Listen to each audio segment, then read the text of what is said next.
ورب الملائكة والروح. بسم الله الرحمن الرحيم.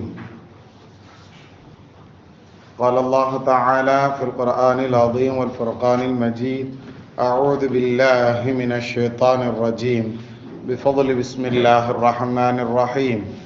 إذ يغشيكم النعاس أمنة منه. صدق الله المولانا العلي العظيم. قال نبينا صلى الله عليه وسلم: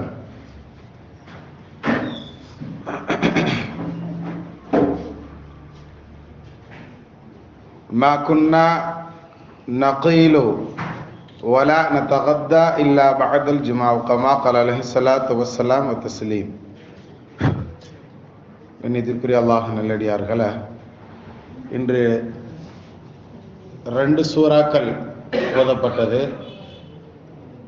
அந்த 2 சூறாக்கள் 8வது சூறா ஒன்று சூரத்துல் அன்ஃபால், அதே மாதிரி 9வது சூறா சூரா தௌபா. இந்த 2 சூறாக்கள் கிட்டத்தட்ட தௌபால இன்னொரு 1/4 ஜுஸு மட்டும் பாக்கி இருக்கு. இன்ஷா அல்லாஹ் நாளைக்கு அது முடியும். இன்றோடு 10 ஜுஸுக்களை நாம் என்ன செஞ்சிருக்கிறோம்? முழுவதுமாக குர்ஆன் ஷரீஃபினுடைய 3 பகுதிகளில் ஒரு பகுதியை முழுவதுமாக நாம் என்ன செஞ்சிருக்கிறோம்? 10 ஜுஸு முழுசா முடிச்சிருக்கிறோம். அல்லாஹ் தஆலா எஞ்சி இருக்கக்கூடிய மீதி குர்ஆன் ஷரீஃபையும் முழுவதுமாக ஓத கேட்டு முழுவதுமாக நல்ல முறையில் நின்று ருக்கூ செய்து சஜ்தா செய்து தொழுகக்கூடிய அந்த பாக்கியத்தை அல்லாஹ் மௌத் வரைக்கும் தந்தருள் புரிவானாக. கண்ணியமானவர்களே, இன்று ஓதப்பட்ட நிறைய சட்டங்கள், நிறைய விஷயங்கள் இன்று ஓதப்பட்ட ஆயத்துக்கல்ல வந்தது. அதை குறிப்பிட்டு நாம் எல்லாத்தையும் சொன்னோம்னு சொன்னால அதுக்கே நம்ம கிட்டத்தட்ட ஒரு 1 மணி நேரம் நாம் உட்கார வேண்டியது இருக்கும். அவ்வளவு சட்டங்கள். குறிப்பாக சொல்லணும்னா ஜக்காத்து சம்பந்தமான விஷயங்கள், அல்லாஹ் யாருக்கு கொடுக்கணும், எந்த வகையினர்கள் வாங்கணும் அப்படிங்கிறது உள்பட எல்லா விஷயங்களையும் தெளிவாக சொல்கிறான். சில இடங்களில் எடுக்க சொல்கிறான் அல்லாஹ். அந்த மாதிரி உண்டான வசனங்கள். சில சஹாபாக்கள் என்கிட்ட இருந்தால் நாங்கள் கொடுப்போமே அப்படின்னு சொன்ன சஹாபாக்களை பற்றி உண்டான செய்திகள், இது மாதிரி நிறைய விஷயங்கள் எல்லாம் அல்லாஹ் இன்றைய வசனத்தில் சொல்லி காட்டுவான். அதில் இன்னைக்கு நாம் எடுத்திருக்க பார்க்க போகிற வசனம் ஒரு முழு ஆயத்தினுடைய ஒரு முதல் அடி மட்டும்தான். இது யுகஷீக்குமுன் நுஆஸ அமனத்தம் மின். இந்த ஆயத்தினுடைய அர்த்தத்தை பார்க்கறதுக்கு முன்னாடி நம்மளுடைய வளமை என்ன அப்படிங்கிறத நாம கொஞ்சம் தெரிஞ்சுக்கிடலாம். சிறு தூக்கம் அப்படிங்கிறது நாம் எங்கெங்கெல்லாம் கடைபிடிக்கிறோம் அப்படின்னு சொன்னால், பள்ளிவாசல்ல வந்து உட்கார்ந்தா அல்ஹம்துலில்லாஹ், அதுலேயும் ஜும்மா நாள்னா ஹஜ்ரத்து தாய் உள்ளத்தோட தாலாட்டாருப்பா அப்படின்னு சொல்கிற அளவுக்கு அப்படி ஒரு முரட்டு தூக்கம் ஜும்மாவில் உட்காந்துக்கிட்டு தூங்கக்கூடிய நபர்களை நாம் பார்க்குறோம். எங்கே தூங்கக்கூடாதுன்னு சொல்லப்பட்டிருக்கிறதோ அங்கு தூங்குகிறோம். அதே மாதிரி அந்த ஜும்மாவினுடைய தொழுகையில், அதாவது ஜும்மாவுக்காக வேண்டி உட்கார்ந்து எதிர்பார்த்து அமர்ந்து இருக்கக்கூடிய அந்த இடத்துல தூங்குறது கூடாது. அதே மாதிரி ஃபஜருக்கு பின்னாடி தூங்குறது அப்படிங்கிறது நம்ம மார்க்கத்தில் எப்பொழுதுமே அனுமதி கிடையாது. அதே மாதிரி அசருக்கு பின்னாடி தூங்குறது நம்மளுடைய மார்க்கத்தில் அனுமதி இல்லாத விஷயங்கள். இப்படி நாம் அதாவது ஃபர்தான தொழுகைகள் நடைபெறக்கூடிய நேரத்தில் தூங்குவது தடை செய்யப்பட்டது. இப்படி உண்டான எங்கெங்கெல்லாம் தடை செய்யப்பட்டிருக்கோ அங்கெல்லாம் நம்ம என்ன செய்யறோங்கிறத கொஞ்சம் எடுத்து பாருங்க. சரி, அதே மாதிரி நல்ல உபதேசங்கள் சொல்லப்பட்டு கொண்டிருந்தால் அந்த இடங்களில் தூங்குவதையும் நபி ஸல்லல்லாஹு அலைஹி வஸல்லம் என்ன செஞ்சிருக்கிறாங்க? பேபரக்கத் அப்படிங்கிறதாக அவர்களுடைய வழிமுறைகள்ல இருந்து நாம தெரிந்து கொள்ள முடியும். சரி, இந்த 5 விதமான இடங்கள்ல தூங்குறது கூடாது. சரி, நபி ஸல்லல்லாஹு அலைஹி வஸல்லம் அவர்கள் எங்கெங்கெல்லாம் தூங்கலாம் அப்படிங்கிறதுக்கு நாம் ஹதீஸுகளில் பார்த்தோம் அப்படின்னு சொன்னால் நிறைய இடங்கள் சொல்லப்பட்டிருக்கு. அதில் ஒரு இடத்தை இன்னைக்கு குர்ஆன் ஷரீஃபில் ஓதுன வசனங்களில் அல்லாஹ் தஆலா சொல்லி தருவான். ஹுனைன் அப்படின்னு சொல்லி ஒரு பெரிய யுத்தம் ஒன்று நடந்தது. அந்த யுத்தத்தில் கிட்டத்தட்ட சஹாபாக்களுடைய எண்ணிக்கை ரொம்ப அதிகமாக இருந்தது. அதை அல்லாஹ் தஆலா குர்ஆன் ஷரீஃபில் சொல்லும் போது, இது அஅஜபத்துக்கும் கஃபரத்துக்கும் ஃபலன் துக்னி அன்கும் ஷைஆ வவாகத அலைக்குமுல் அர்து பிமா ரஹபத் தும்ம வல்லைத்தும் முத்பிரீன். நீங்க ரொம்ப எண்ணிக்கையில் அதிகமாக இருக்கிறோங்கிற கொஞ்சம் தைரியம் உங்கள்கிட்ட இருந்துச்சு, ஆனா உங்களுடைய உள்ளத்துல அல்லாஹ் பயத்தை போட்டு ஒரு இறுக்கத்தை தந்தான் அப்படிங்கிற செய்தியை முஸ்லிம்களை பார்த்து அல்லாஹ் சொல்லி தருவான். சஹாபாக்களுக்கு நம்ம நிறைய இருக்கிறோம், நம்ம ஜெயிச்சிருவோம் அப்படிங்கக்கூடிய எண்ணம் இருந்த இடத்தில் அல்லாஹ் இந்த வசனத்தை சொல்லி தர்றான். ஆனா அதே இது இன்று ஓதுன வசனங்கள்லயே ஒரு வசனத்துல அல்லாஹ் இப்படி சொல்லுவான். எப்படி? இது யுகஷீக்குமுன் நுஆசு. இப்ப நம்ம முதல் சொன்ன போர் அப்படிங்கிறது ஹுனைன் யுத்தம், அதை பத்தி நாம சொன்னோம்.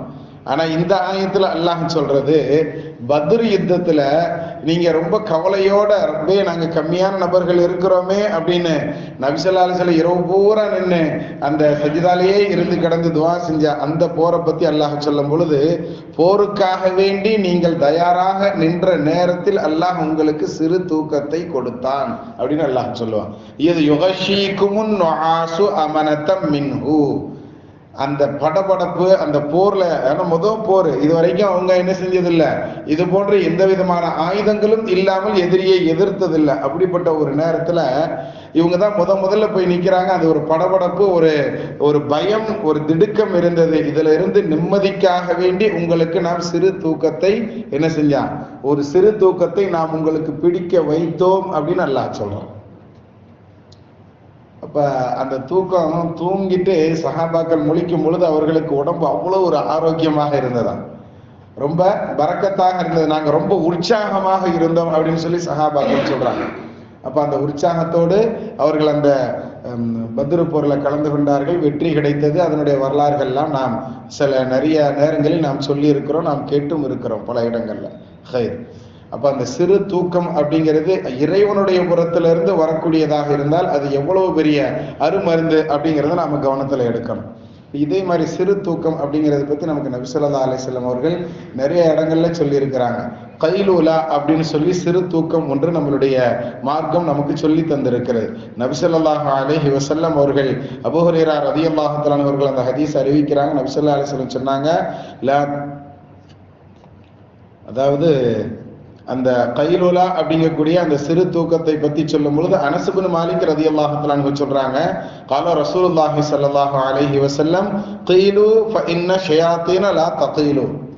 நபி ஸல்லல்லாஹு அலைஹி வஸல்லம் சொல்றாங்க, நீங்கள் அந்த கைலூலா என்ற தூக்கத்தை கடைபிடித்துக் கொள்ளுங்கள். ஏன் அப்படின்னு சொன்னா ஷைத்தான்கள் அந்த கைலூலா தூக்கம் தூங்க மாட்டார்கள் அப்படிங்கிற செய்தியை நபி ஸல்லல்லாஹு அலைஹி வஸல்லம் சொல்றாங்க. கைலுலா தூக்கம்னா என்ன? நம்ம மார்க்கம் அருமையாக நேரத்தை வகுத்து தருகிறது. ஒன்று லுஹருக்கு முன்னாடி தூங்குறது, அப்படி இல்லைன்னா லுஹருக்கு பின்னாடி தூங்குறது. சிறு தூக்கம் 20 நிமிடத்திற்கு மேலாக 40 நிமிடத்திற்கு உள்ளாக உண்டான இருக்கக்கூடிய அந்த தூக்கத்திற்கு பெயர் கைலுலாவினுடைய தூக்கம் அப்படின்னு சொல்லி. இது ஆரோக்கியம். நபி ஸல்லல்லாஹு அலைஹி வஸல்லம் நிறைய ஹதீஸுகள்ல என்ன செய்யறாங்க, இதை பத்தி அருமையாக சொல்லி தராங்க. பின்னால் வந்த சஹாபாக்கள் அதை வழமையாக கடைபிடித்தாங்க. ஜும்மா நாளாக இருந்தாலும் கூட அதனை நாங்கள் கடைபிடிப்போம். குன்னா நபி ஸல்லல்லாஹு அலைஹி வஸல்லம் அவர்களுடைய தோழர்கள் சொல்லி தர்றாங்க. அனஸ் இப்னு மாலிக் ரலியல்லாஹு தஆலா அன்ஹு அவர்கள் சொல்றாங்க, குன்னா நாங்கள் நகீலு வல நதகத்தா இல்லா பஅதல் ஜுமா. ஜும்மாக்கு பின்னாடி சாப்பிட்டுட்டு நாங்கள் என்ன செய்வோம், அந்த கைலுலாவினுடைய தூக்கத்தை நாங்கள் உறங்கக்கூடியவர்களாக இருந்தோம். ஜும்மா நாளிலையும் கூட அந்த கைலுலாவை நாங்கள் கடைபிடிப்போம் அப்படிங்கிற செய்தியை சொல்றாங்க. இதுல இருந்து தான் நமக்கு இமாம்கள் சட்டங்களை வகுத்து தருவாங்க. லுஹருக்கு முன்னாடி மட்டும் தூங்குவது கைலுலா அல்ல. எப்படி ஜும்மாவுக்கு பின்னாடி சஹாபாக்கள் வைத்துக் கொண்டார்களோ அது மாதிரி லுஹருக்கு பின்னாடி தூங்கக்கூடிய அந்த சிறு தூக்கத்திற்கு பெயரும் கைலுலா தான் அப்படிங்கிற செய்தியை நமக்கு சொல்லி தருவாங்க.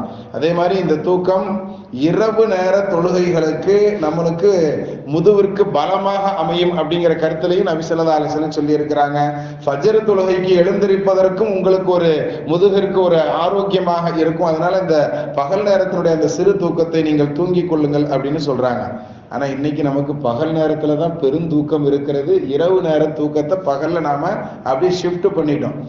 எப்ப இந்த விளக்குகளினுடைய பயன்பாடு நம்மள்ட்ட அதிகமாக வந்துச்சோ அதுல இருந்தே என்ன ஆகி போச்சு அப்படின்னு சொன்னா பகல் நேர தூக்கம் நம்மளுக்கு கூடி போச்சு, இரவு நேர தூக்கம் நமக்கு ரொம்ப குறைஞ்சு போச்சு அப்படிங்கிறதா யதார்த்தம். அதுலயும் இந்த டச் போன் வந்த காரணத்தினால பிறக்கிற பிள்ளைய கூட இப்ப எப்படி தடவுதுன்னா இப்படி தடவிக்கிட்டே தான் இருக்கு. அந்த அளவுக்குள்ள ஆகி போச்சு. அவர்களுடைய தூக்கங்கள் குறைந்து விட்டது. 12 மணி வரைக்கும் சிறு குழந்தைகள் கூட விழித்து இருக்கக்கூடிய இரவு நேர தூக்கத்தை நாம சீக்கிரம் தூங்கல அப்படின்னு சொன்னா ஹீமோகுளோபின் அப்படிங்கக்கூடிய அந்த ரத்தத்தினுடைய ஒரு ஒரு ஒரு சுரப்பி நம்மளுக்கு மனிதனுக்கு கம்மியாக சுரக்குமா. அந்த ஹீமோகுளோபின் ரொம்ப குறைவாக இருந்துச்சுன்னு சொன்னா கேன்சர்ல இருந்து எல்லா நோயும் வர்றதற்கு உண்டான காரணம் அப்படின்னு இன்றைய அறிவியல் உலகம் சொல்லி தருகிறது. ஆனா 11 மணிக்கு மேல வரைக்கும் நாம முழிச்சுக்கிட்டு இருக்கிறோம். அதிலும் குறிப்பாக 11:30 மணிக்கு மேல ஆட்டோமேட்டிக் போன் சுவிட்ச் ஆஃப் ஆகிற மாதிரி நீங்க எல்லாரும் மோடு மாத்தணும். அதிகபட்சமாக நம்ம அதுக்கு மேல யூஸ் பண்ணணும் நம்ம மனசு சொன்னாலும் வேண்டாம், ஆஃப் பண்ணிடணும் அப்படின்னு அது ஆட்டோமேட்டிக் ஷட் டவுன் ஆகிற அளவிற்கு நம்ம மொபைல் என்ன செய்யணும், ஆட்டோமேட்டிக் நாம ஷெட்யூல் பண்ணி வைக்கணும். அதுல ஆட்டோமேட்டிக் ஷெட்யூல்னா எல்லா மொபைல்லையும் ஒரு ஆப்ஷன் கொடுத்துருக்கிறான். எத்தனை மணிக்கு அதனை தூங்க போடணும், அதுவா தன்னால எத்தனை மணிக்கு முழிக்கணுங்கிறத கூட நாம டிசைட் பண்ணி அதுல நாம என்ன செஞ்சிடலாம், அதை ஆப்ஷன் பண்ணி வச்சுக்கிடலாம். அந்த மாதிரி செஞ்சோம்னா மொபைலுக்கும் நல்லது, அதை விட சிறப்பு நம்மளுடைய கண்களுக்கும் நமக்கும் ரொம்ப நல்லது அப்படிங்கிறத நாம் கவனத்தில் எடுத்துக்கிடணும். கண்ணியத்திற்குரியவர்களே, இரவு நேரத்தில் நாம் எப்பொழுது தூங்க சொல்லப்பட்டிருக்கிறதோ அந்த நேரத்தில் நாம என்ன செஞ்சிடணும், படுத்துறணும். பகல் நேரத்தில் எப்போ தூங்க சொல்லப்பட்டிருக்கோ அந்த நேரத்தில் நாம தூங்கணும். இது அல்லாத நேரங்கள் எங்க தூங்கக்கூடாதுன்னு சொல்லி இருக்குதோ அப்பதான் நாம நம்மளுடைய அந்த தூக்கத்தினுடைய முறைகளை வச்சுக்கிட்டு இருக்கிறோம். அல்லாஹ் தஆலா உண்மையை விலகி அமல் செய்யக்கூடிய நற்பாக்கியவான்கள் நம்மை கபூல் செய்வானாக. சையீதினா வாலி சையீதினா முஹம்மதின் ஸல்லல்லாஹு அலைஹி வஸல்லம். ஸல்லல்லாஹு அலா முஹம்மத் ஸல்லல்லாஹு அலைஹி வஸல்லம். ஸல்லல்லாஹு அலா முஹம்மத் ஸல்லல்லாஹு அலைஹி வஸல்லம். ஸல்லல்லாஹு அலா முஹம்மத் யா ரப்பி ஸல்லி அலைஹி வஸல்லிம்.